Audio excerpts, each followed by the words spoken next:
Red is passion. Love. Red is a sunset. Red, apples. Red is brick. Red is the cherry of a cigarette.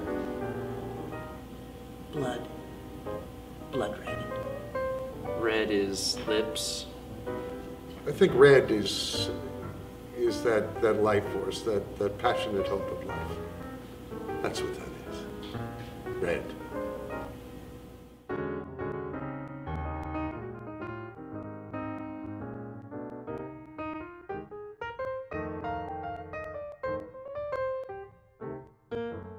This play, Red, won the Tony Award last year, and for good reason. I think it's one of the most brilliant scripts I have read or have seen in a long time, in many years.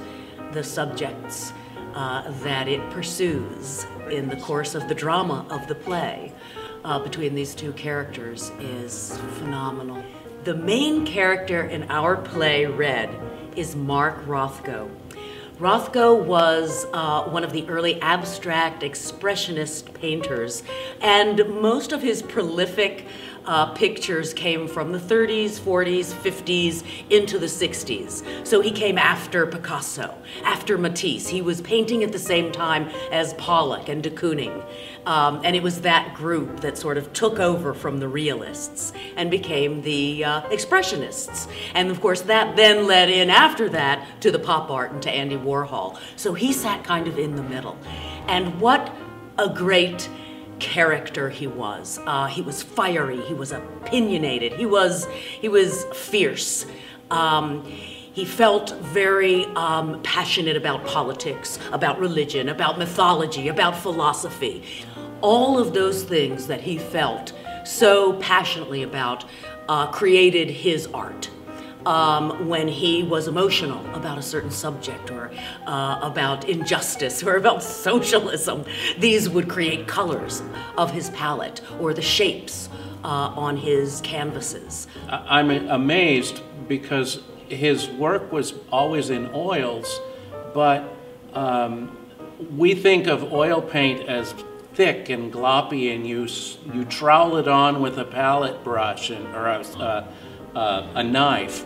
And he did not do that. He thinned his paint down so thin that it was very watery, and that was really unusual for an artist in his day. You see Pollock's big, bold splops of color.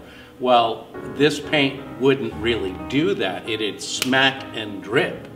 But it was pretty bizarre doing a two-man show where one character is a famous, well-known icon, and the other character is a completely, made-up character. The playwright created this character as a tool. Quoting a painting by Rembrandt called Belshazzar's Feast, he says, and Rothko is trying to describe what to him is probably one of his darkest fears. And he says, and he repeats the line, which is, you have been weighed in the balance and have been found wanting. And ultimately that is everyone's ultimate, I suppose, fear or ultimate question as they approach the end of their life or even during their life, which is what Rothko is saying. Am I being weighed in the balance right now with what I'm painting, what I'm doing? The play itself speaks to a lot of aspects of theater. It talks a lot about painting and art, but it's also, like you said, a lot about being an artist. And it makes a lot of great references to a play, or a magician, or an illusion, and the idea of lowering the lights and creating an effect and making you feel something.